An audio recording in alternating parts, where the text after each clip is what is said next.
ಸುಮ್ಮನೆ ಕುಳಿತಿದ್ದಿವನು ಹಾಗೆ ಸುತ್ತಮುತ್ತ ಕಣ್ಣಾಡಿಸಿದಾಗ ನನ್ನ ಪಾಲಿ ಬುಕ್ಕುಗಳು ಅಲ್ಲೇ ಇದ್ದ ಸೈಡ್ ಟೇಬಲ್ ಮೇಲೆ ಇರುವುದನ್ನು ನೋಡಿದೆ. ಓಹ್, ಪಾರ್ವತಿ ಒಬ್ಬಳೇ ಇದ್ದದ್ದು ಖಾತ್ರಿಯಾಯಿತು. ಅಷ್ಟರಲ್ಲಿ ಟೀತ ಸೊನ್ನೆ ಪಾರ್ವತಿ ನನ್ನ ನೋಟವನ್ನು ಗಮನಿಸಿದಳು. ತಗು ಆನ ಸೊನ್ನೆದ ಏ ಸೊನ್ನೆದು ಅವಳು ಟೀಕಪ್ ಕೊಟ್ಟಾಗ ನನ್ನ ಕೈಗೆ ಅವಳ ಕೈ ತಾಕಿತು. ಮೈ ಜುಮ್ಮೆ ಸೊನ್ನೆದಿತು. ಪಾರ್ವತಿಯೇ ಮೊದಲು ಮಾತಾಡಿದಳು. ಆನ ಸೊನ್ನೆದ ಮನೆಯಲ್ಲಿ ಯಾರೂ ಇಲ್ಲ. ಒಬ್ಬಳೇ ಇರುವ ಅವಕಾಶ ಸಿಗುವುದೇ ಕಷ್ಟ ನನ್ಗೆ. ಹಾಗಾಗಿ ಸಿಕ್ಕ ಅವಕಾಶವನ್ನು ಉಪಯೋಗಿಸಿಕೋ ಸೊನ್ನೆಡು ನೀ ಕೊಟ್ಟ ಬುಕ್ಸ್ ಓದುವ ಏ ಸೊನ್ನೆದು ಲೀವ್ ಹಾಕಿದೆ. ಅಲ್ಲದೆ ನನ್ನ ಬಗ್ಗೆ ನಿನ್ನ ಭಾವನೆಗಳನ್ನು ನಿನ್ನೆ ನಿನ್ನ ಬಾಯಿ ಸೊನ್ನೆ ಕೇಳಿದ ಮೇಲೆ ಕೂಲಾಗಿ ಕುಳಿತು ವಿಚಾರಿಸಲು ಸ್ವಲ್ಪ ಸಮಯ ಬೇಕಾಗಿತ್ತು ಏ ಸೊನ್ನೆದಳು.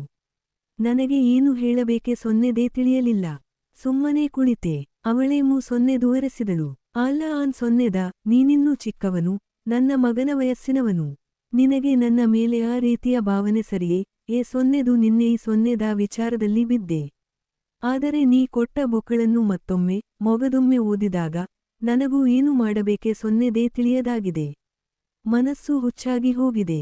ಮದುವೆಯಾಗಿ 3 ಮಕ್ಕಳನ್ನು ಹಡೆದಿದ್ದೇನೆ ಸರಿ, ಆದರೆ ಕಾಮದ ವಿಷಯದಲ್ಲಿ ಅತಿ ತೃಪ್ತಳು ಈ ಸೊನ್ನೆದು ಹೇಳಲು ಸಾಧ್ಯವಿಲ್ಲ. ಸೊನ್ನೆ ಪಥ್ಯದಲ್ಲಿ ಸರಸವಿದೆ ಆದರೆ ಥ್ರಿಲ್ ಇಲ್ಲ ಆನ ಸೊನ್ನೆದ ಏ ಸೊನ್ನೆದು ನನ್ನ ಮುಖ ನೋಡಿದಳು. ಪಾರ್ವತಿಯ ಈ ಗುಣವೇ ನನಗೆ ಸೊನ್ನೆ ಬಾ ಇಷ್ಟ. ಯಾವುದೇ ವಿಷಯವಿರಲಿ ನೇರವಾಗಿ ಮಾತಾಡಬಲ್ಲಳು. ಈವಾಗಲೂ ಅಷ್ಟೇ ನೇರವಾಗಿ ಕೇಳಿಯೇ ಬಿಟ್ಟಳು. ಆನ ಸೊನ್ನೆದ ಸೊನ್ನೆ ಬಾ ಆಸೆ ಆಗ್ತಿದೆ ಸೊನ್ನೆ ತಾ ಹೇಳಿದೆಯಲ್ಲ ನಿನ್ನೆ, ನಿಜವಾಗ್ಲೂ ಅಷ್ಟೂ ಆಸೆನಾ? ನನ್ನ ತಲೆ ತಾನಾಗಿ ಹೌದೇ ಸೊನ್ನೆದು ಅಲ್ಲಾಡಿತು.